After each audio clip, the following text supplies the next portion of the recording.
Allah, ya Allah, la ilaha illallah, la ilaha illallah, la ilaha illallah, Muhammadur Rasulullah, la ilaha illallah, la ilaha illallah, la ilaha illallah, Muhammadur Rasulullah. Ya Allah, ya Allah, ya Allah, ya Allah, ya Allah, ya Allah, ya Allah, ya Allah, ya Allah, ya Allah, ya Allah, ya Allah, ya Allah, ya Allah, ya Allah. Assalamualaikum warahmatullahi wabarakatuh. Alhamdulillah, alhamdulillahi rabbil alamin, nahmaduhu wa nasta'inuhu wa nastaghfiruh wa na'udzu billahi min shururi anfusina wa min sayyiati a'malina, man yahdihillahu fala mudilla lahu wa man yudlil fala hadiya lahu. Asyhadu an la ilaha illallah wahdahu la syarika lahu wa asyhadu anna Muhammadan 'abduhu wa rasuluhu. Allahumma shalli ala sayidina Muhammad wa ala ali sayidina Muhammad, amma ba'du. Alhamdulillah, alhamdulillah, kita syukur lagi banyak-banyak kehadirat Allah Subhanahu wa taala. Allah masih lagi sudi hidupkan kita hingga ke hari ini. Bukan sekadar Allah sudi hidupkan kita saja, bahkan Allah masih sudi berikan kepada kita macam-macam nikmat. Seribu satu nikmat Allah terus berikan kepada kita tidak putus-putus. Dan alhamdulillah, mata kita masih boleh terus melihat, telinga kita masih boleh terus mendengar, mulut kita masih terus boleh mengumpat. Alhamdulillah, ya. Nikmat besar tu, tuan-tuan, ya. Duduk kedai kopi tak boleh mengumpat, rasa macam tak makan lagi. Teh tarik dah 2 gelas, roti canai dah 3 keping, ya. Tapi lupa mengumpat, ya. Rasa macam tak bestnya, ya. Bila mengumpat baru rasa manis, ya. Dan itulah masalah kita sebenarnya, tuan-tuan. Bukan masalah siapa-siapa, ya. Masalah kita, ya. Allah tegur direct, siapa yang baca Al-Quran dah khatam, ya, sekali pun tak apalah, ya. SPM dulu, ya. Nak khatam dulu SPM, ataupun siapa yang nak akad nikah masa tu baru nak khatam, ya. Tak apalah, tuan-tuan, ya. Khatam kita ni daripada Wadduha sampai Qul a'udzu birabbin nas. Kalau khatam nak nikah tu daripada Alif Lam Mim Al-Baqarah sampai Qul a'udzu birabbin nas, mungkin 3 bulan lepas tu baru nikah, ya. Sebab tak habis-habis lagi, tuan-tuan. Baru baca 1 ayat, 2 ayat dah menangis dah, ya. Jadi Allah direct tegur kita, siapa yang dah baca Al-Quran habis, siapa yang dah khatam Quran habis, pasti dia akan jumpa 1 ayat tegahan, larangan, bahkan apa dia, kecaman daripada Allah Subhanahu wa taala tentang siapa yang suka mengumpat. Wailul likulli humazatil lumazah. Satu surah namanya surah Al-Humazah, surah mengumpat. Bukan Allah nak suruh kita mengumpat, sebab mengumpat dia tak payah jauh, mengumpat dia tak payah jauh. Anak-anak kecil ni pun pandai mengumpat, itu dia, tak payah nak diajar, jadi kenapa tak payah diajar? Sebab benda tu yang namanya keburukan, kejahatan, dan benda-benda yang ada kaitan dengan nafsu syaitan ni tak payah belajar. Tak payah belajar, tuan-tuan. Malas, tak payah belajar malas. Ada sekolah untuk melahirkan orang malas, ada dia.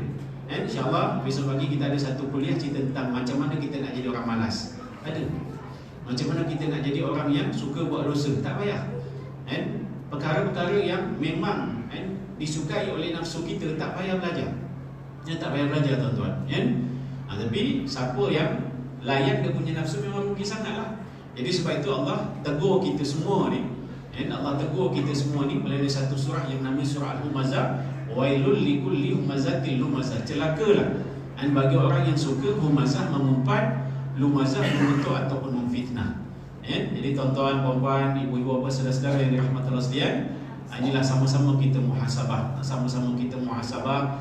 Dulu sebelum pilihan raya, masa Kerajaan Barisan Nasional, tak salah kan saya sebut, boleh, Mana kalau saya ada termasuk sedikit politik ke, cita-cita pasal negara ke, tak salah. Kalau salah bagi tahulah.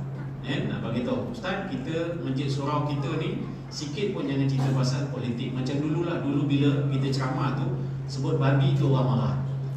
Ustaz, jangan mencarut. Bila sebut babi tu kan mencarut. Habis babi, memang binatang tu namanya babi. Habis kalau saya buat khinzir, faham ke kita semua bahasa Arab?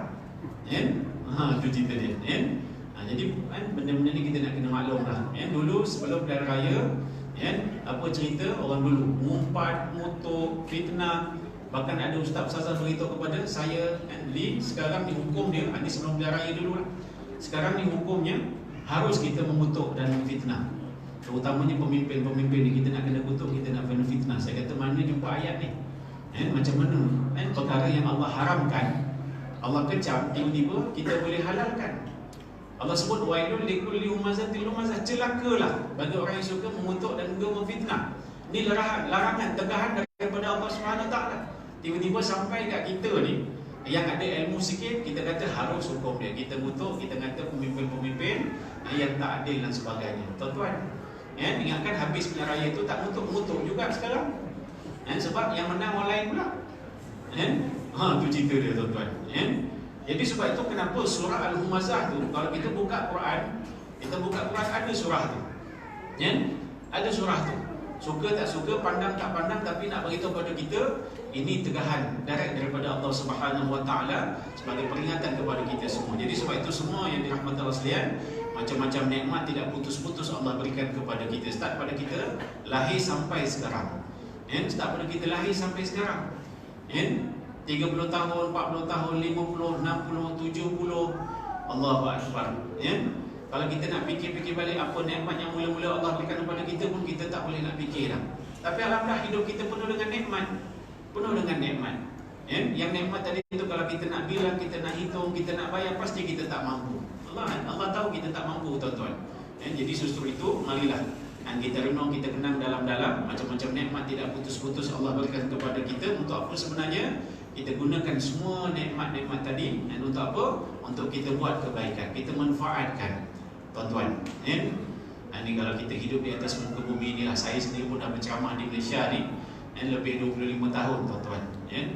Korang kenal tak kenal tu cerita lain. Tak kenal pun tak pernah dengar pun nama Ustaz Ghazali, kata dia. Suka hati korang lah, kata dia. Tuan-tuan, itu cerita dia. Saya berceramah di Malaysia ni dah hampir 25 tahun, lebih separuh umur saya. Saya ni taklah tua sangat, 47 tahun je. Boleh lah kalau nak nikah lagi tu, insyaAllah. Tuan-tuan, itu cerita dia. Jadi kenal ke tak kenal, tahu ke tak tahu, kelima ke tak kelima, bukan itu ceritanya. Ceritanya apa dia, tuan-tuan? Malaysia ni alhamdulillah negara yang amat damai tenteram. Saya pernah belajar di Pakistan, saya pernah belajar di Mesir, saya pernah belajar di Jordan, saya pernah belajar di Baghdad, di Iraq, saya pernah pergi ke Syria. Negara yang sampai sekarang tak aman, damai, tenteram, bergaduh sana, bergaduh sini, perang sana, perang sini, tembak sana, tembak sini, tuan-tuan. Pasal apa bergaduh? Pasal apa tembak-menembak? Pasal tak sefahaman saja, tuan-tuan. Pasal tak sefahaman. Parti lain, mazhab lain.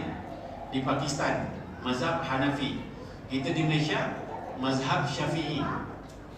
Suka ke tak suka? Ada tak orang sini yang tak suka mazhab? Angkat tangan. Angkat tangan. Demokrasi. Itu dia. Budak dia tak tahu apa kan. Tak apa dik, Ustaz tak marah. Mak ayah korang tu tak berani nak angkat tangan. Itu cerita dia. Jadi Malaysia ni, kerajaan kita dah umumkan Ahli Sunnah wal Jamaah. Itu fahaman kita, pegangan kita, dan mazhabnya mazhab Syafi'i. Tapi dalam masa yang sama kita meraihkan mazhab-mazhab yang lain. Bila sebut mazhab lain tu apa dia? Hanafi, Hanbali, Maliki je lah. Ini 4 mazhab ni yang besar. Jadi di Pakistan mazhabnya mazhab Hanafi. Mazhab Hanafi. Kalau solat tak ada bismillah, dia terus baca Alhamdulillahirabbil alamin. Ada seorang mazhab mengatakan okey, bismillah tu perlahan. Tapi memang di Pakistan kalau solat di masjid-masjid dia tak ada bismillah. Kalau subuh tidak ada kunut. Subuh tak ada kunut. Itu di sanalah. So di sana tu mazhabnya mazhab Hanafi, tapi disebabkan mazhab bergaduh. Bergaduh bukan kecil-kecil anak, bergaduh besar. Bayangkan.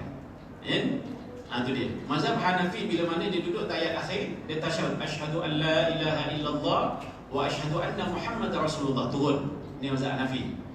Mazhab Syafi'i asyhadu an la ilaha illallah wa asyhadu anna Muhammadar Rasulullah. Allahumma salli ala sayidina Muhammad wa ala alihi, sampai habis. Mazhab Hambali dengan Maliki, asyhadu an la ilaha illallah wa asyhadu anna Muhammadar Rasulullah. Kadang dia pusing, kadang dia macam ini. Tak apa, tak ada masalah. Siapa yang belajar tentang mazhab tak ada masalah. Itu cerita dia. Jadi siapa yang jahil ini yang jadi masalah. Mazhab Hanafi duduk sebelah sini. Sebelah sini ada mazhab Hambali. Masa saya belajar di Pakistan 87 sampai 89 tu, geng-geng daripada Saudi ni, daripada Madinah, orang Arab ni rajin pergi ke Pakistan. Sebab kalau tu dia pergi ke Peshawar, ke Afghanistan, mereka berjihad.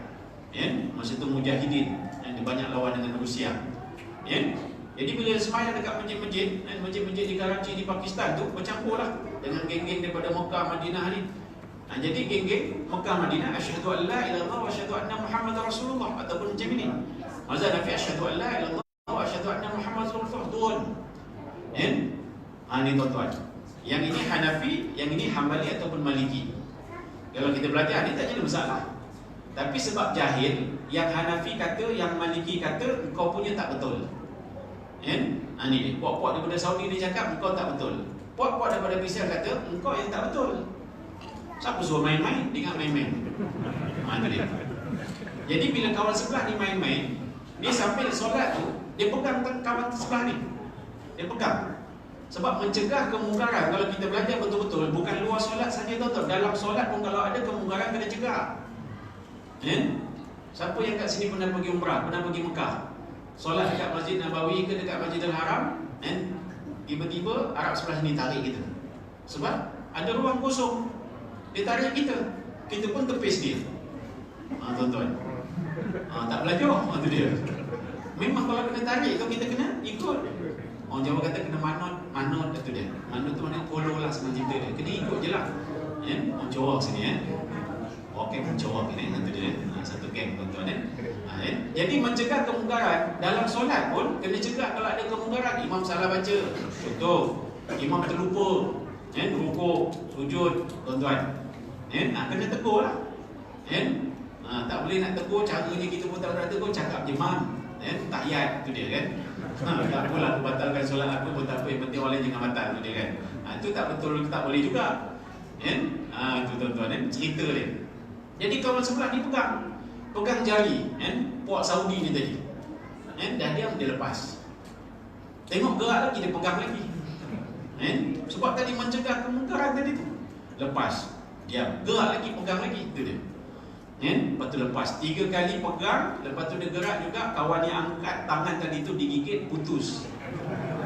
Bayangkan, dahsyat. Ini cerita dia. Jadi sebab itu semua yang dirahmati Allah sekalian, ni dia. Negara aman damai Allah berikan kepada kita Malaysia. Nikmat ni tuan-tuan, ni satu nikmat. Satu nikmat. Sebab saya pernah belajar di Pakistan, di Mesir, di Jordan, perang tak sudah-sudah gaduh, tak sudah-sudah sampai sekarang tembak sana tembak sini, bunuh sana bunuh ni. Benda kecil-kecil saja tuan-tuan. Dulu zaman saya belajar di Baghdad 92 sampai 98, zaman Saddam Hussein jadi Perdana Menteri, Presiden. Orang cakap zaman Saddam ni kejam tak kejam pun dia pemerintah sudah hati aku lah. Sebab dia sesuai, Saddam ni dia sesuai untuk negara dia. Kalau duduk kat Malaysia memang dia tak sesuai. Kalau dia jadi pemerintah Malaysia tuan-tuan, hampir ramai orang tak ada kepala lah. Tu cerita dia, jangan main-main. Sikit-sikit bunuh, sikit-sikit bunuh, sikit-sikit bunuh. Tak ada penjara-penjara ni, tak ada saman-saman ni. Memang dia main bunuh je. Dahsyat Saddam Hussein ni.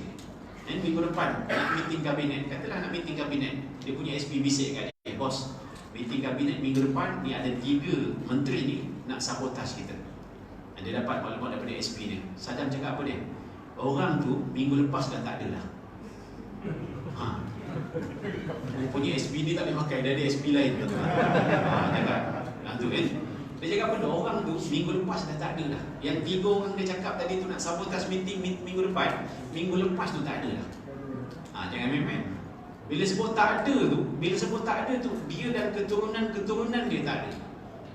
Bukan tu saja, rumah dia pun tak ada. Kalau taman tu rumah 1, 2, 3 katalah yang nak sabotaj nanti rumah nombor 5, nombor 5 punya rumah tu tak ada. Nombor 4 dengan nombor 6 terkejut, bangun tidur tak ada rumah tu. Patutlah semalam bising ada orang suduk itu. Kalau keluar dia tanya, kenapa suduk? Rumah dia pun nanti tak ada. Jangan main-main. Ini saya duduk dekat Baghdad 6 tahun. Apa saya nak nipu? Itu cerita dia sadar. Jangan main-main. Tapi negara dia aman. Walaupun dia nampak kejam, tapi negara dia aman. Pukul 2, pukul 3 pagi boleh jalan tepi jalan, tak ada masalah. Ini cerita dia.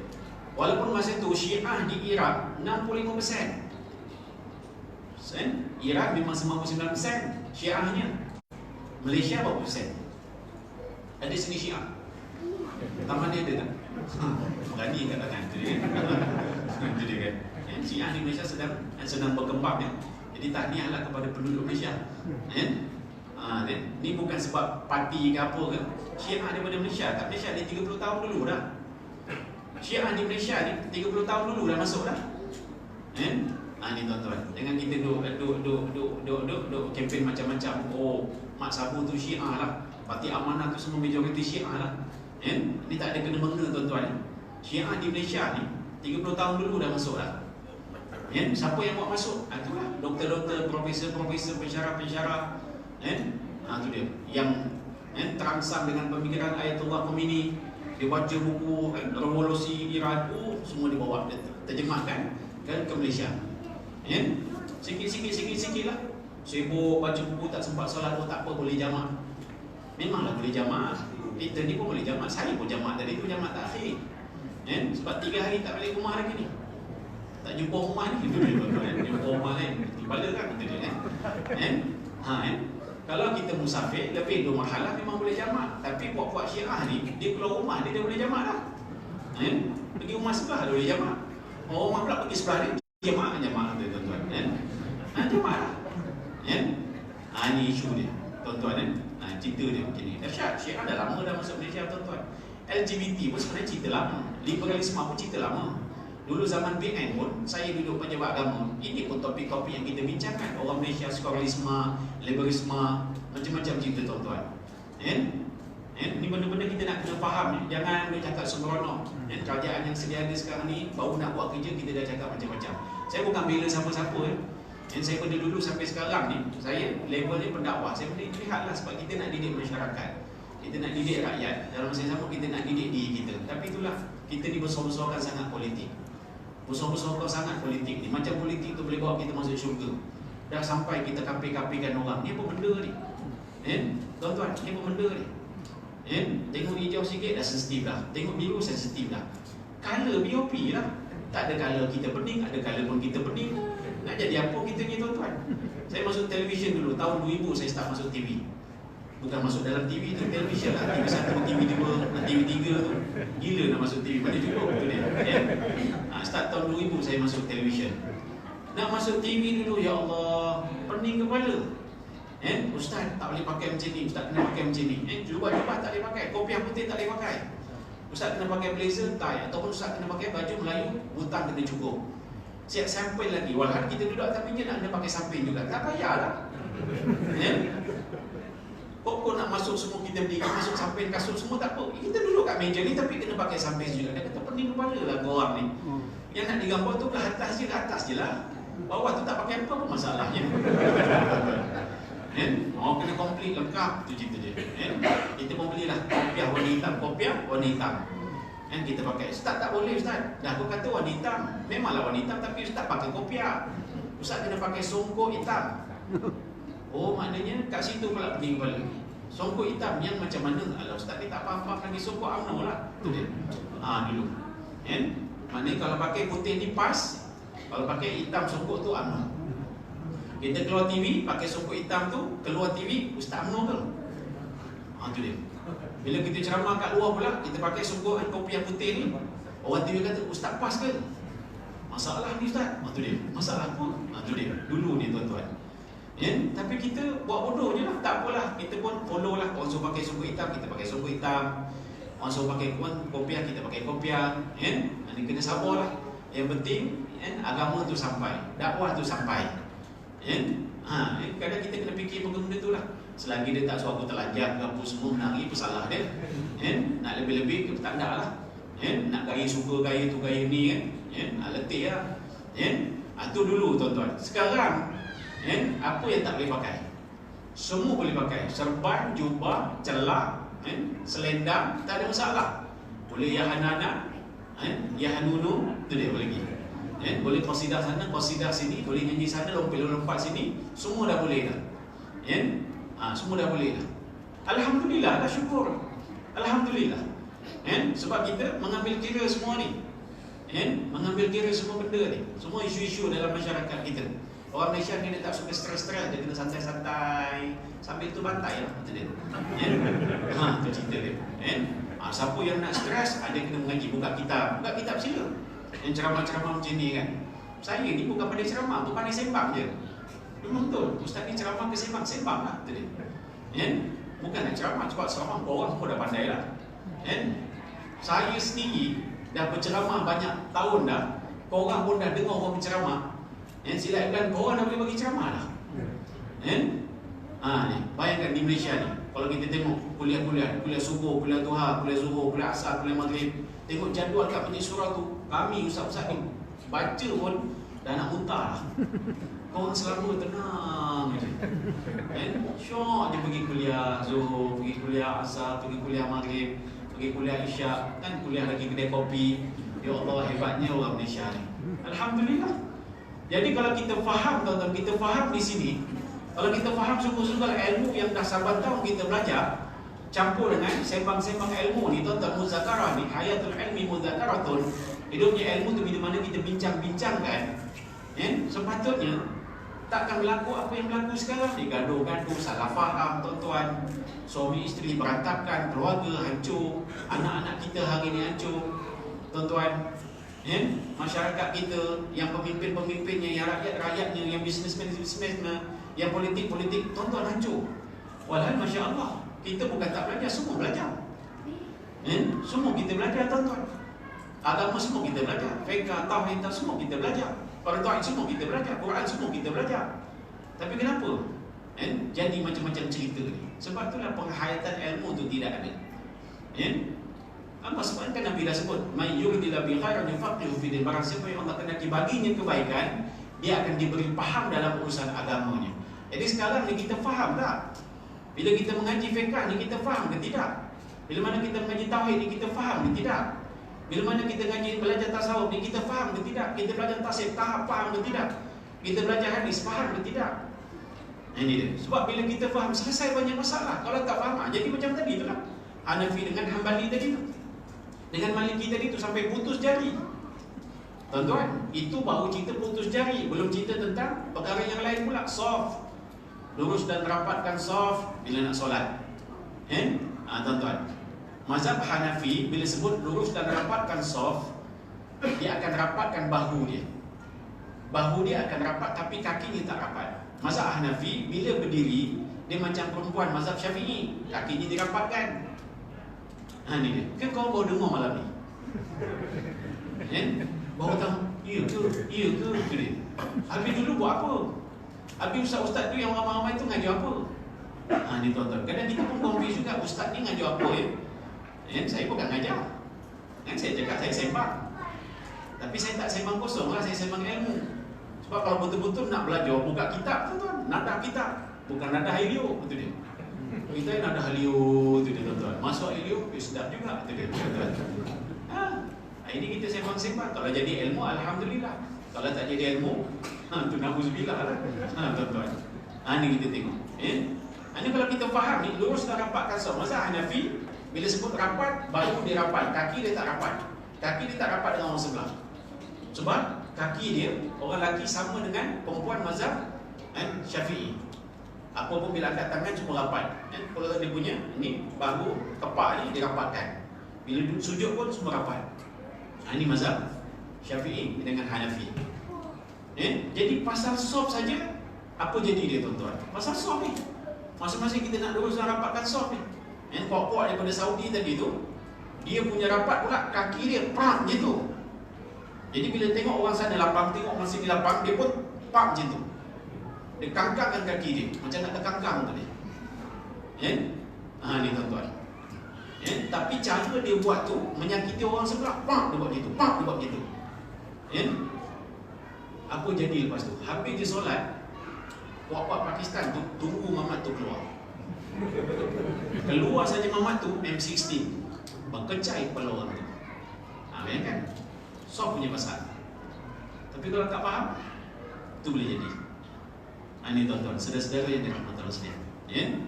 Jadi sebab itu kita renung, kita muhasabah banyak-banyak. Kita renung, kita muhasabah banyak-banyak. Dengan macam-macam nikmat yang Allah dah berikan kepada kita. Sepatutnya sekarang ni kita tak gaduh pasal nikmat dah. Kita gaduh tentang yang beri nikmat tu. Tu dia. Kita hari ni masih duk cerita lagi pahala, dosa. Berapa pahalanya? Ustaz, kalau kita solat kat Masjidil Haram tu, pahalanya berapa Ustaz? Konon excited lah, malah dah tahu dah pun. Banyaknya pahala aku duduk Mekah ni. Kan ramai bawa balik haji kan, balik dia tak pergi masjid dah sepahala, pahala dia banyak lagi. Betul. Yelah, sekali solat 100,000. Masjidil Haram sekali solat 100,000. Berjemaah pula digandakan 27 kali. Ya Allah, banyaknya tuan-tuan. 30 hari duduk Mekah, banyaklah pahala dia. Itu yang kapal terbang berat tu. Duduk sibuk lagi tentang pahala. Kalau macam tu Ustaz, baik kita duduk Mekah kan. Apa kita duduk Madinah lama-lama. Madinah berapa je pahala ni? Sekali solat 1,000, sekali solat 1,000. Duduk Masjidil Haram lagi banyak, Mekah 100,000. Tuan-tuan, ini kalau kita tak faham ni, itu yang kita gaduhkan. Pahala berapa, pahala berapa, pahala berapa. Banyak pahala, syurga tempat kita, syurga tempat kita. Gaduh syurga lah, apa kita dapat bidadari ke apa ke. Tuan-tuan, saudara-saudara, walhal kalau kita faham lah ilmu ni tuan-tuan, kita faham ilmu ni dengan amalan yang sahabat tahun kita buat. Sekarang ni yang kita gaduhkan bukan pahala, yang kita gaduhkan bukan syurga. Yang kita nak sangat apa dia? Cinta Allah Subhanahu Wa Taala. Jadi kalau kita faham bab cinta ni tuan-tuan, kita tak akan gaduh hari ni. Kita tak akan maki tak pasal-pasal. Kita tak akan menyumpah tak pasal-pasal. Innamal mu'minuna ikhwah, selagi orang tu ucap 2 kalimah syahadah, sekawan kita, saudara kita, adik-beradik kita. Tuan-tuan, kalau kita faham ni, patutnya sekarang ni dah harmoni sangat dah. Soal siapa yang menang 5 tahun sekali tu, silalah, tak ada masalah lah. Tuan-tuan, saya pun teringin juga. Nantilah saya masuk politik kan, tapi kena undi saya lah. Boleh tak tuan-tuan? Ni yang 5 tahun sekali tu silalah. Tapi yang gaduh tiap-tiap hari, kenapa? Betul tak? Pilihan raya tu 5 tahun sekali, tapi gaduhnya tiap-tiap hari.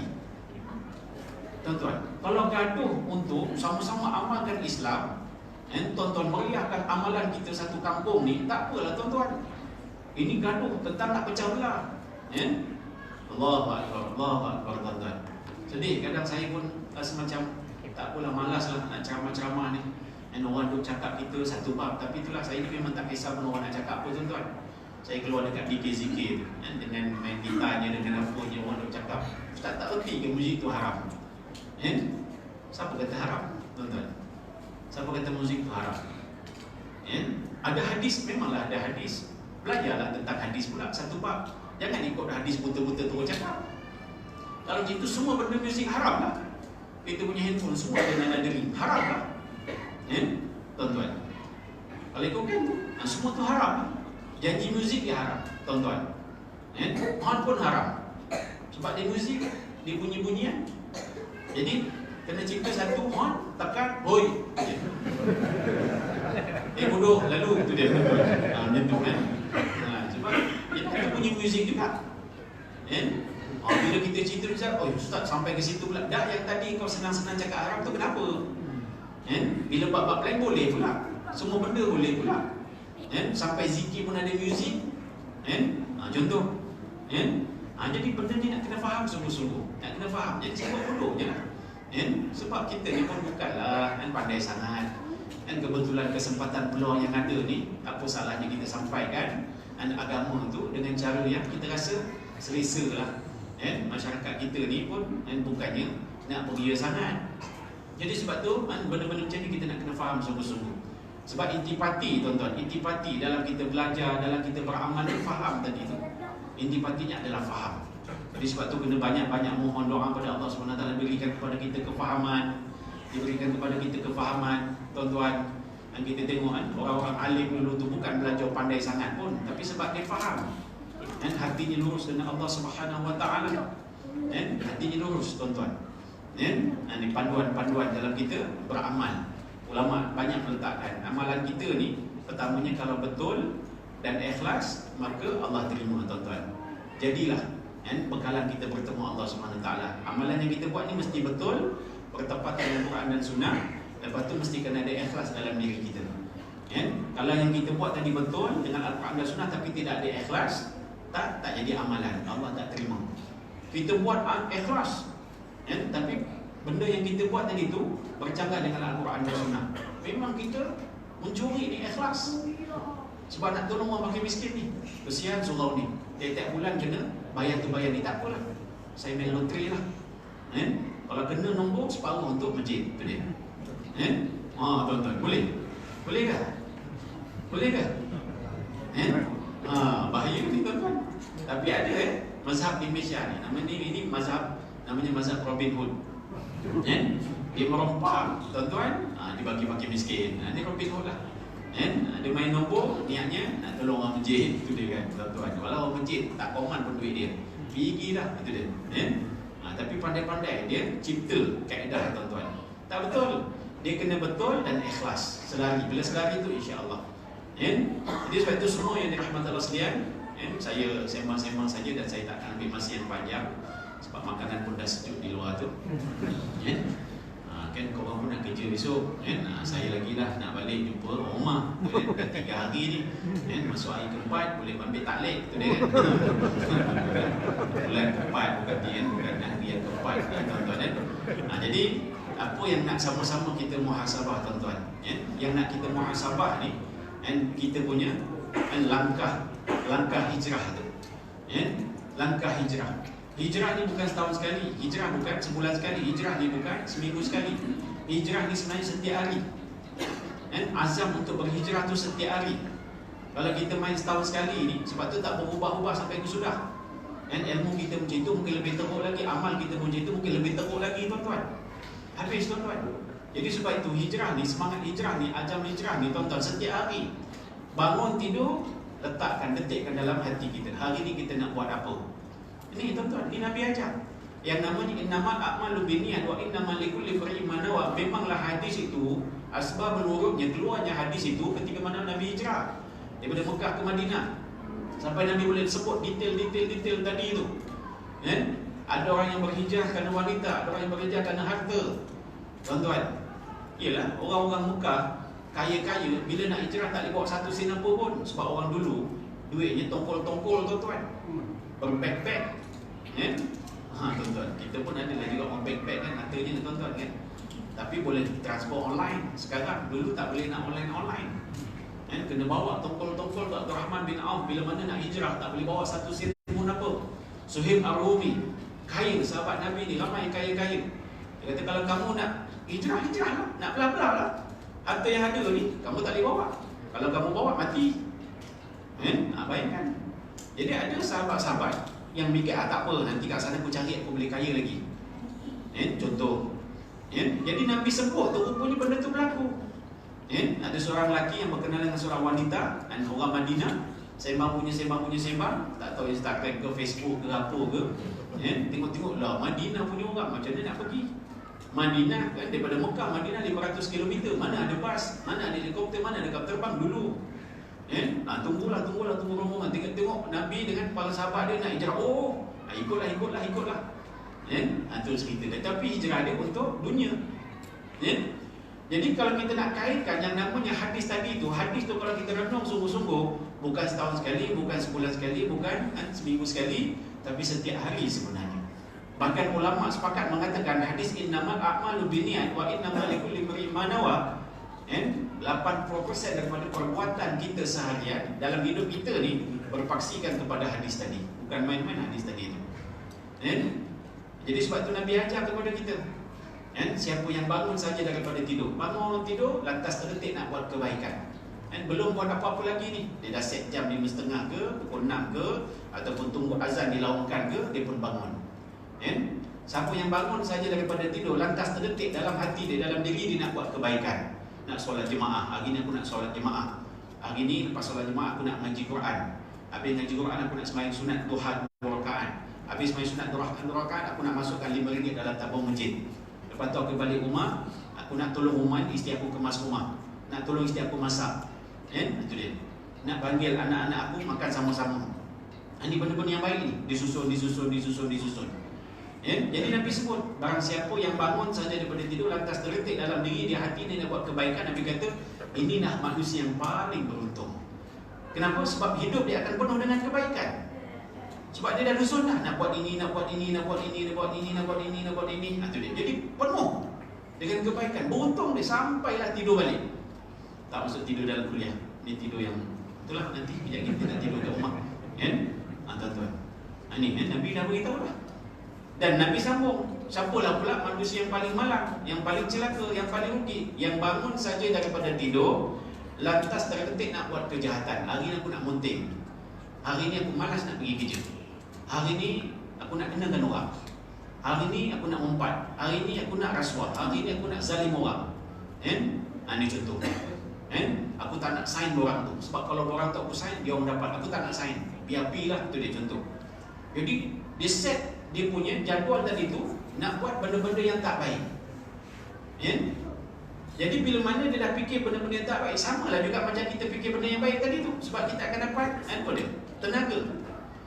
Innamal a'malu binniyat. Segala apa yang kita buat ni ikutlah apa yang kita niat. Wa innamal likulli imrin ma nawa. Kerana sungguhnya seseorang itu dia akan ikut niat dia. Bila kita dah azam ni, kita nak buat satu benda, kita akan dapat tenaga nak buat benda tadi. Benda baik ke benda tak baik, sama je. Jadi beruntunglah siapa yang set untuk kebaikan, dan rugilah siapa yang set untuk kejahatan. Sampai sudah tuan-tuan, selagi dia tak ngumpat, dia tak ngata, dia tak syok. Itu identik di ngumpat tu. Yang perempuan cara perempuan, yang lelaki cara lelaki. Dulu mami jarum, sekarang ni apa dia? Bawang, tu dia. Makcik bawang lah apa semua. Lepas ni tak tahulah keluar apa ni, cempedak ke, nangka ke, macam-macam cerita dia. Istilah-istilah yang akan datang kita pun tak tahu. Dahsyatlah.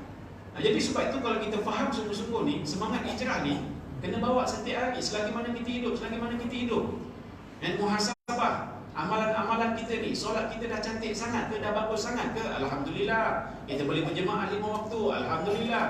On time-nya, alhamdulillah. Sunat qabliyahnya, ba'diyahnya kita buat, alhamdulillah. Wirid zikirnya kita buat, alhamdulillah.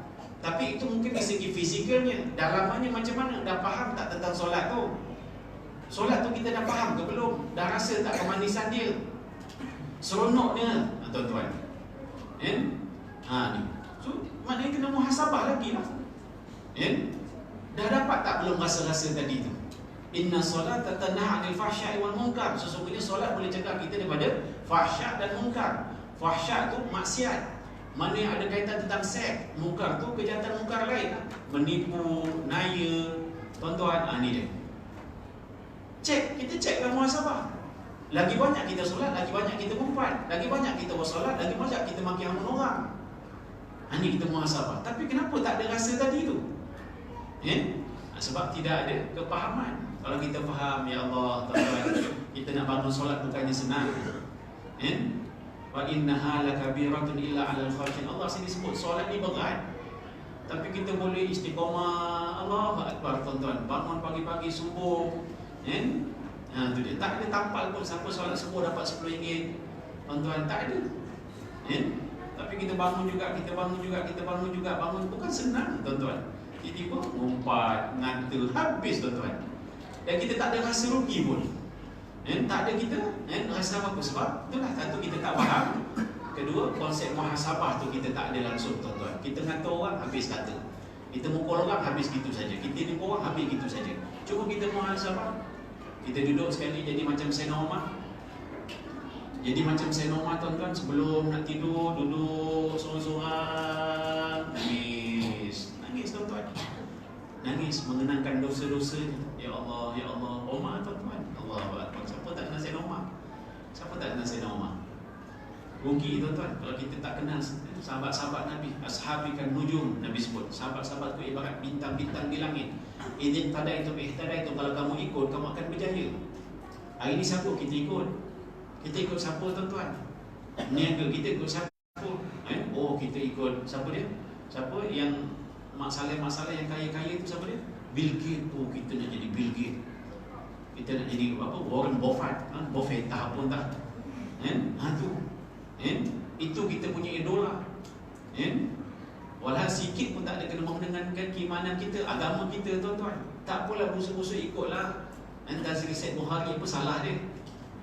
Orang Islam kita, orang Malaysia pula tu, tuan-tuan. Ni yang berniaga habis, dia bukan ikut sahabat, bukan ikut Islam, ikut barat, ikut kafir, tuan-tuan. Sampai duit tu dibesar-besarkan. Hari ni orang berniaga macam mana, tuan-tuan? Iklan sana, iklan sini, Allah Akbar. Seakan-akan macam iklan tu lah yang datangkan rezeki, tuan-tuan. Seakan-akan iklan tu yang datangkan rezeki. Belajar sana marketing sini, marketing power lah, apa semua belajar. Seakan-akan macam usaha kita yang datangkan rezeki, tuan-tuan. Allah tu mana? Allah tu mana, tuan-tuan? Sampai konsep rezeki tu pun kadang kata kita tak faham. Macam-macam lah. Ni dia. Masya Allah, tuan-tuan. Sayyidina Umar tu muhasabah, tuan-tuan. Sampai kita bukan tak tahu tu, yang Sayyidina Umar sebut hasibu qabla an tuhasabu, hisablah diri kamu sebelum kamu dihisab. Jadi boleh keluar perkataan tadi tu sebab itu amalan Sayyidina Umar. Setiap hari, setiap malam sebelum nak tidur, dia akan hisab diri dia. Dia akan muhasabah. Duduk seketika, renungkan apa yang dibuat hari tu, apa yang dibuat dulu tu zaman jahiliah. Dia bunuh anak dia, macam-macam cerita dan sebagainya. Allah, tuan-tuan. Dia menangis, dia menangis sebab menangkan dosa-dosa silap dia, tuan-tuan. Sampai bila mana meninggal dunia, Sayyidina Umar meninggal dunia, nak dimandikan jenazah dia. Bila dimandikan jenazah dia, tuan-tuan, tukang mandi tu tengok di bawah mata Sayyidina Umar, dekat pipi dia tu macam ada apa dia? Kesan tori. Bukan Sayyidina Umar tori, rupanya itu kesan air mata. Menangis setiap hari, tuan-tuan. Dahsyat. Duduk seorang-seorang, kenangkan kesilapan dia. Tiba-tiba bunyi ketepek tu dia. Bunyi apa? Sayyidina Umar rotan diri dia sendiri. Sampai cala bala belakang dia tu. Bila dimandikan jenazah, dia tengok ada cala bala. Tanya kepada rumahnya, akak buat apa kak? Mana saya ada buat apa-apa? Kau buat akak cakor ke apa ke? Itu cakap rimau lain. Itu dia. Tuan-tuan, dah abang kamu tu lah. Setiap hari sebelum nak tidur, duduk seorang-seorang. Tahu-tahu dia nangis. Tahu-tahu bunyi ketepek tu dia. Dia rotan diri dia sendiri, tuan-tuan. Ini dia. Tapi hari ni ada kita buat. Adalah kita buat. Bila anak nak exam, besok kan adik-anak kita nak exam. Malam bila kita nangis, tahajud banyak-banyak. Tuan-tuan, nak minta lah supaya anak kita diluluskan. Ingat sekali minta tu Allah boleh bagi ke, tuan-tuan? Yang kita buat dosa ni, sepanjang nak besarkan anak ni, tiap-tiap hari dosa kita. Sepatutnya tiap-tiap hari lah kita minta ampun. Sepatutnya tiap-tiap hari lah kita minta hajat. Solat hajat ni bukan setahun sekali. Solat hajat ni tiap-tiap hari. Sebab setiap hari ni kita ada hajat dengan Allah. Taubat setiap hari kita kena solat taubat. Sebab setiap hari kita buat dosa, tuan-tuan. Taubat sebagai seorang ibu, taubat sebagai seorang isteri, taubat sebagai seorang suami, taubat sebagai seorang ayah, taubat sebagai seorang majikan, taubat sebagai seorang anak buah, tuan-tuan. Taubat sebagai seorang jiran, taubat sebagai seorang adik-beradik, tuan-tuan. Ada dosa-dosa kita, tuan-tuan. Setiap level tadi tu ada dosa-dosa dia. Ini kita main rap sekali jalan lah, tu dia, tuan-tuan. Ini contoh. Tiba-tiba keluar keputusan anak pula peksa tak bagus, kita marah lagi. Ya Allah, kau kata mohonlah kepada aku, nasihat kau akan kabulkan. Aku dah minta dah, tapi kenapa kau tak bagi? Allah Maha mengetahui. Banyak dia macam mana pun, apa kesudahan dia. Yang nipu-nipu tu semua yang pandai-pandai, tuan-tuan. Yang bodoh-bodoh tak berani nak nipu. Dia nipu jugalah, tapi serokok sebatang, 2 batang je lah, itu cerita dia. Yang pandai-pandai tu, tuan-tuan, habis semua. Ni muhasabah lah. Jadi kenapa bila mana anak kita tak dapat A, bodoh ke anak kita tu, tuan-tuan? Bodoh sangat ke, teruk sangat ke? Tuan-tuan, kadang minta maaf lah, saya bukan nak cerita pasal saya sangat, tapi kadang saya terpaksa didik diri saya dan keluarga saya. Saya cakap dekat anak-anak saya, jangan lebih 2A. Abi punya UPSR dulu, tak ada UPSR pun, saya ada penilaian darjah 5. Betul tak? Siapa yang lahir 70-an, penilaian darjah 5. Saya dulu 2A, 2B, 1C, tak pandai pun. Tapi okey lah, masa tu 5A seorang je. Kira aku 2A, hebat lah, betul tak? Itu cerita dia. Jadi saya cakap kat anak-anak dia, tapi tak nak seorang pun daripada anak-anak Abi lebih pada 2A. Siapa lebih 2A, anak derhaka. Betul, saya cakap. Sampai cikgu-cikgu pun terkejut. Ustaz Ghazali jangan panggil motivasi, confirm tak laku punya. Dan tiba-tiba kita semua sekolah kalau boleh nanam A. Dan tiba-tiba dia cakap tak ada A pun tak apa. Peninglah kita. Bayar dah, itu dia. Betul.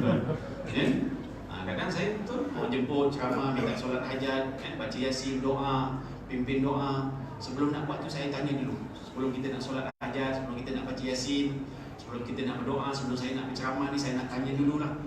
Saya pun ada anak juga periksa-periksa ni. Dia nak periksa saya sembahyang hajat juga. Saya doa juga, saya baca yasin juga, tapi anak saya tak dapat A. Ya ni? Tu dia. Jadi macam mana? Saya doa untuk anak saya pun tak dapat A. Untuk doa untuk orang lagi lah, tak tahu dapat tak dapat. Jadi macam mana setuju ke saya sembahyang juga ni? Kalau tak setuju tak apalah, saya balik tapi kena bayar orang dah datang. Tu dia. Dia fikir juga, betul juga kan? Bayar saja tak buat, rugi juga. Dalam buat lah Ustaz. Lepas tu dia orang cover sendiri, tak apa Ustaz, kita sengaja. Tahu tak apa. Tu dia tuan-tuan. Betul tuan-tuan. Betul, kadang benda-benda ni kita kena didik. Minta maaf lah kalau cara saya salah, saya minta maaf. Tapi kadang itulah saya nak didik hati saya ni. Saya nak cerita ke anak-anak saya ni. Jangan rasa kecil hati sangatlah kalau tak ada A ni. Jangan sebodoh sangatlah sebab proses tu panjang lagi.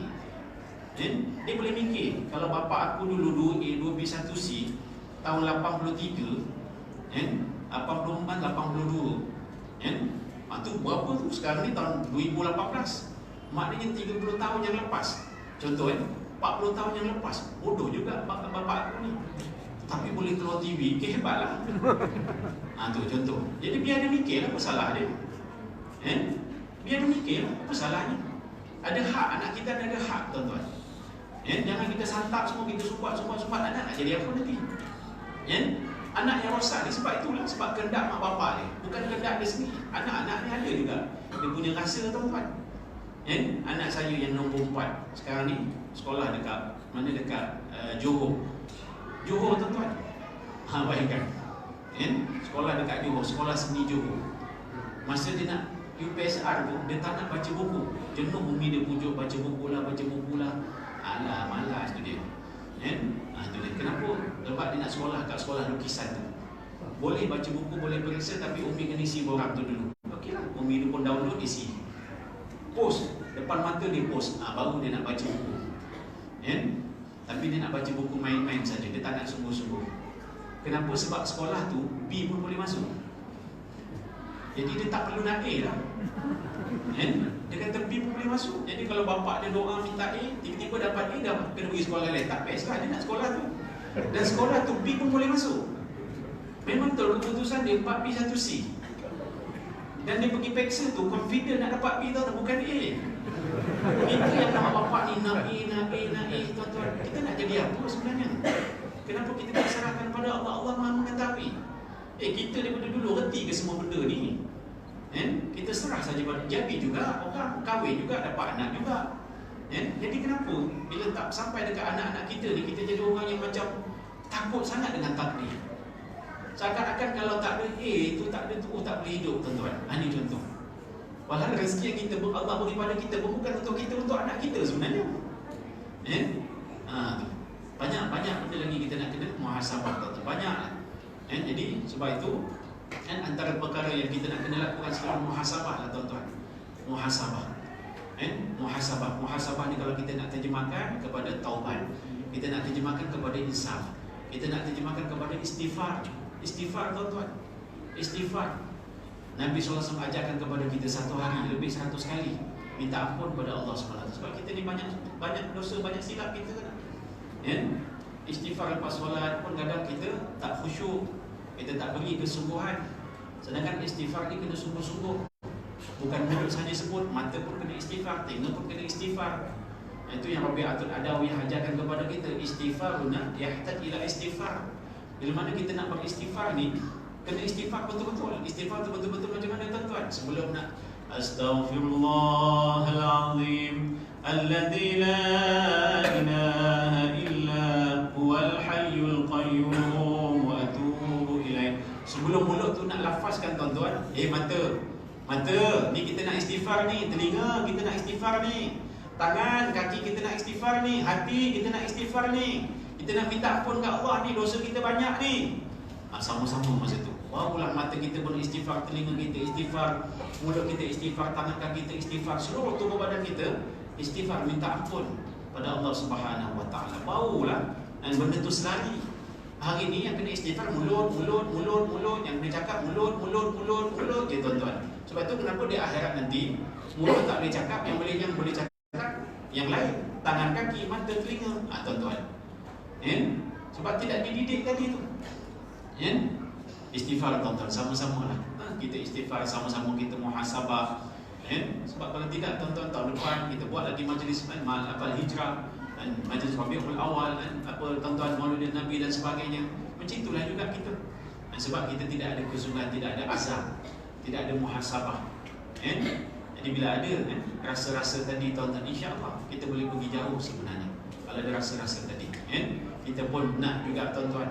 Kita nak juga macam mana segi fizikal ni tuan-tuan. Dulu kita motor, lepas tu kereta kancil, lepas tu start besar sikit lagi, besar lagi sampai kita nak lori, bas, tuan-tuan besar. Semua boleh jalan sekali dengan kita tuan-tuan. Itu segi dunianya. Rumah tambah sana tambah sini, duit, kita nak duit, kita nak pangkat, jawatan, semua nak naik tuan-tuan. Amalan kita tak nak naik. Jadi sebab tu kena muhasabah amalan kita. Amalan kita naik ke tak naik, tambah ke tak tambah. Itu bukti tuan-tuan, rasa tadi tu. Bukti dia rasa. Bukti dia rasa.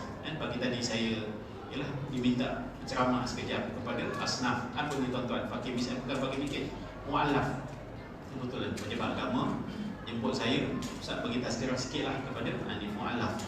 Kadang saya terasa malu tuan-tuan. Cina masuk Islam, India masuk Islam, apalagi Kadazan masuk Islam, orang asli masuk Islam. Ada tak orang Melayu masuk Islam? Ada tak ada? Mana ada, betul tak? Ada tak? Sebab tu mu'alaf ni untuk orang lain lah. Untuk orang Melayu tak ada. Tapi bila kita fikir-fikir balik tuan-tuan, orang Melayu ni pun sebenarnya ramai mu'alaf. Ramai mu'alaf. Orang masuk Islam tuan-tuan, Cina yang masuk India yang masuk Islam tu, busuk-busuk dia pun, dia tahu tu masa bila dia lafazkan asyhadu an la ilaha illallah wa asyhadu anna Muhammad Rasulullah. Rukun Islam tu ada 5. Yang pertama, mengucap 2 kalimah syahadat. Dia lafazkan kalimah syahadat tu.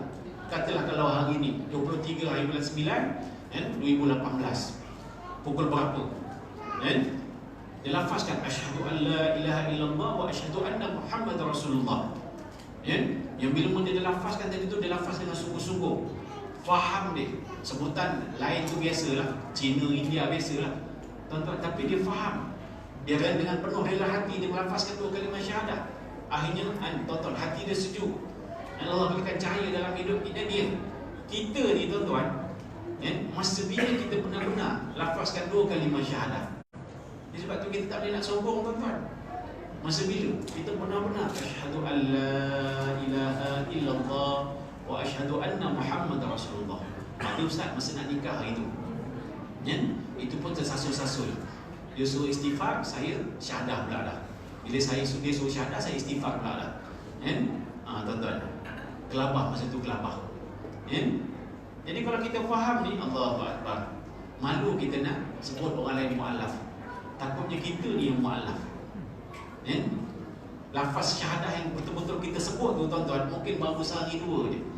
Sebab yang sebelum-sebelum ni, kita dah terasa kita ni Islam daripada kecil, kita pun follow je terus. Walau bila tengok balik-balik, Allahu Akbar tuan-tuan. Ini banyak lagi sebenarnya kefahaman-kefahaman yang masih kurang dalam diri kita. Jadi sebab itu kita tak boleh nak sombong, kita tak boleh nak bangga, kita tak boleh nak rasa confident, yakin syurga dan sebagainya. Walau dalam masa yang sama, kita tak cermin muka kita tuan-tuan. Cerminlah muka kita, tengoklah amalan kita macam mana. Imam Ghazali dalam kitabnya Mukasyafatul Qulub, dikisahkan ada satu ketika seorang pemuda sesat di padang pasir. Tengah nak cari jalan keluar tu, tiba-tiba datang satu lembaga yang bodoh, datang dekat dia, sampai menghalang dia nak jalan. Ke sini dia halang, ke sini dia halang, patah balik dia kejar. Sampai akhirnya dia tak kuasa, dia cakap, lembaga, kau ni siapa? Kau ni siapa? Kenapa ganggu aku? Kenapa sibuk-sibuk ni? Belah lah tu dia. Kalau bahasa kita hari ni, tiba-tiba lembaga tadi menjawab apa dia? aku adalah amalanmu yang keji. Aku ni adalah amalanmu yang keji. Tersentak pemuda tadi. Jadi bagaimana aku boleh selamat daripada kejahatan kau, wahai lembaga? Jadi nak tahu jawapan dia, cari kitab Muka Syafatul Qulub. Ada jalan keluarnya dalam tu, tuan-tuan. Jadi dipetunjukkan amalan yang buruk tadi tu. Kita boleh baca kisah tadi, kita rasa malangnya pemuda tersebut. Bukan malang, bahkan itu adalah berita gembira. Kita ni tuan-tuan, sebelum kita bertemu Allah SWT, tiba-tiba Allah bongkar semua kita punya keaiban. Allah bongkarkan semua kita punya dosa-dosa, tuan-tuan, sampai kita sempat istighfar, sampai kita sempat minta ampun. Sebab tu kadang beruntung orang yang sakit kanser, doktor kata ada 6 bulan lagi. Memanglah doktor tu bukan Tuhan. Doktor tu bukan Tuhan, tuan-tuan. Tapi kalau ikut ilmu dia, itulah. Tu dia, tuan-tuan. Kita pun pandai-pandai doktor ni. Dan memang dia pandai, dia belajar. Tuan-tuan, kita tak belajar, sebab tu kita tak pandai. Tapi kalau dia beriman, tu dia akan cakap lah, dia akan lapik lah. Dia akan lapik lah. Ini ikut ilmu yang saya belajar. Tak salah, tuan-tuan. Sebab memang dia ajar, doktor ni dia ajar benda tu. Etika-etika tu dia kena ada, tuan-tuan. Rumah saya meninggal tahun 2016, tuan-tuan. Rumah saya meninggal 21 November 2016. Koma, masa tidur, darah tinggi, tuan-tuan. Minta maaf lah, malam ni saya banyak cerita pasal peribadi saya. Tak ada apa pun sebenarnya, tapi nak kongsi. Sebab nak kongsi, tuan-tuan, rasa-rasa ni, kongsi. Jadi 10 hari sebelum tu koma dalam tidur, darah tinggi 280. Yalah, ikut ilmunya tak makan ubat lah. Bila pergi doktor tu, doktor kata tak makan ubat, ustaz, tak makan ubat, ustaz. Dalam hati kita, kalau ubat makan, mati-mati juga. Tapi takkan nak sebut kat doktor depan tu, kan aku kena menampar pula tu dia, dia pun dah berusaha, tak apa ustaz, kita usaha, kita ikhtiar. Sebab umur ustaz ni okey lagi 40 lebih. Jadi tunjukkanlah kesan X-ray tu, otak tu, kepala tu X-ray, ada satu dot kat situ, maknanya ada pendarahan. Kepala tu ada sikit, ada situ. Tak apa ustaz, kita ikhtiar lah. Jadi operation, tapi darah tu tak nak berhenti. Buatlah macam-macam, 2-3 kali operation untuk berhentikan pendarahan tersebut. 20 hari bulan, malam tu saya habis ceramah kat KL. Hospital pukul 23 telefon, Ustaz dekat mana? Dekat KL. Tak apalah ustaz, datang besok lah ustaz. Saya pun terkejut dah, malam-malam tu telefon ni mesti ada apa-apa. Tapi baguslah, doktor cakap, bila kalau datang pun sekadar malam dah. Tak apa ustaz, datang besok lah, kita jumpa pukul 9 pagi esok. Okey dah, jumpa lah. Dan bila jumpa tu, dah dikerumun ni doktor saya kata, confirm lagi, mesti ada berita ni. Jadi doktor tu cakap macam ni lah ustaz, ikut ilmu yang kita belajar ni, orang hidup ni nyawa dia 15/15. Macam mana nak cek tu aku tak tahu, ada doktor kat sini. Dia pakai cek, hidup bagi pejam. Orang hidup ni, orang sihat kita ni hidup, nyawa dia 15/15. Orang yang dah mati tu, nyawa dia 3/5. Yang dah mati masuk dalam kubur tu, yang kita dah talqin tu, dia ada nyawa lagi sikit sebenarnya, 3/5. Tapi yang nyawa tu dah tak boleh nak hidup lah. Jadi orang rumah ustaz ni 4.0. Bagaimana 0.5 je. Ini ustaz ikut ilmu kita orang ustaz. Mentang-mentang aku ustaz, semua nak cakap ikut ilmu je. Contohlah. Tapi alhamdulillah memang saya tengok doktor tu ada etika dia. Ini kelebihan orang Islam, tuan-tuan. Orang beriman yang ada kelebihan dia. Dia pun tunjukkan scan X-ray. Tengok ustaz, ni hari pertama X-ray, kan tengok oksigen banyak lagi kan. Sini ada dot sikit. Ni yang malam tadi kita X-ray ustaz, habis. Satu kepala tu dah tak ada oksigen dah. Habis. Jadi dari segi ilmunya memang tak ada. Jadi sekejap lagi kita nak bawa turun bawah. Jadi ustaz bolehlah panggil ahli keluarga, nak baca yasin ke, nak ziarah ke apa semua. Memang masa tu nampak dia punya denyutan tu turun daripada 100 turun sampai kosong. Ni tuan-tuan. Jadi kadang beruntung orang yang tahu tempoh dia nak mati, beruntung tuan-tuan. Dia manfaatkan tempoh tadi tu untuk benar-benar dia taubat, benar-benar dia hisap. Supaya bila mana Allah panggil dia tu, dia puas hati dah, lega dah. Sebab dia berazam untuk husnul khatimah. Kita ni yang memang niat nak husnul khatimah, tapi apa kesungguhan kita? Kalau setiap hari kita mengumpat, ngantuk, fitnah, mengutuk, tuan-tuan, tak sudah-sudah, tak redha dengan Allah, tuan-tuan, memanglah ujian tetap ada, tuan-tuan. Nabi, seorang sahabat datang pada Nabi, ya Rasulullah, aku cinta kepadamu, aku cinta kepada Allah Subhanahu Wa Taala. Benar? Kalau betul kamu cinta kepada Allah, kamu cinta kepada Rasulullah, bersiap sedialah untuk diuji. Jadi kita ni, kalau kita kata kita cinta kepada Allah, cinta kepada Rasulullah, memang hidup kita akan penuh dengan ujian lah. Dan ujian tu jangan mimpi ujian yang kita dah expect. Tak ada tuan-tuan. Jadi sebab itu mintalah banyak-banyak dekat Allah Subhanahu Wa Taala supaya diberikan keimanan. Ini dia. Hati yang tabah, hati yang syukur, hati yang redha, hati yang sabar. Hati yang boleh menampani semua ujian-ujian tadi. Kan kita selalu baca Rabbana wala tuhammilna ma la taqata lana bi, ya Allah, janganlah kau uji aku dengan ujian yang aku tak mampu nak menepaninya. Jadi tuan-tuan dan puan saudara-saudara yang dirahmati Allah sekalian, sama-samalah kita usahakan, sama-samalah tuan-tuan. Jadi kita tanam kita punya kesungguhan, keazaman kita, pasangan sungguh-sungguh kita nak jadi bapa yang baik, mak yang baik, anak-anak yang baik, masyarakat yang baik, jiran tetangga yang baik, pemimpin yang baik, rakyat yang baik. Kalau kita berniaga, kita nak jadi peniaga yang baik. Kalau kita bekerja jadi cikgu yang baik, jadi ustaz-ustazah yang baik. Jangan bila sebut ustaz tu mesti dia baik. Tak, ustaz pengamen tak baik. Mufti, tak semua mufti baik tuan-tuan.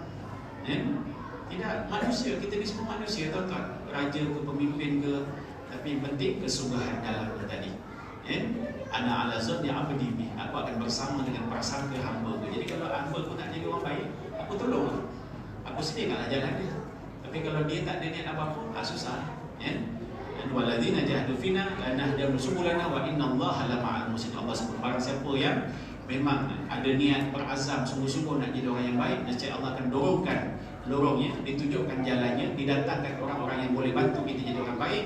Kerana sungguhnya Allah sentiasa bersama dengan hamba-hambanya dan yang ingin jadi orang-orang yang baik. Jadi tuan-tuan dan puan saudara-saudara yang dirahmati Allah sekalian, cukuplah sekadar ini saja renungan untuk kita bersama.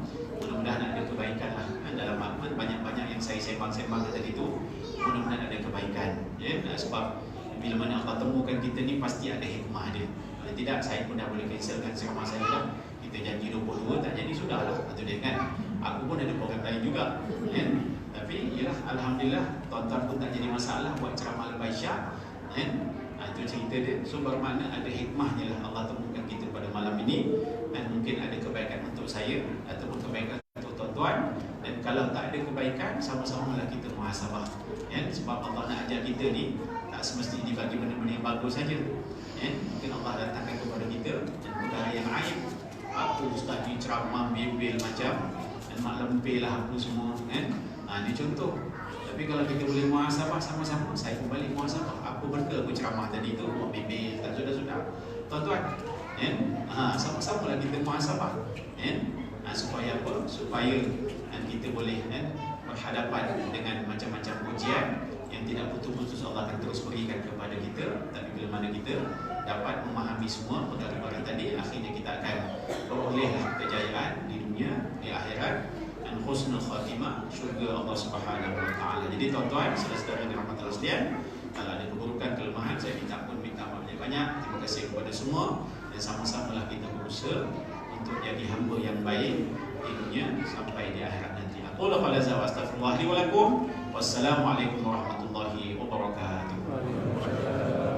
Kita tahu atas baik kafaran subhanallah wa bihamdika asyhadu an la ilaha illa anta astaghfiruka wa atubu ilaik. Bismillahirrahmanirrahim. Wa ala alihi wa sahbihi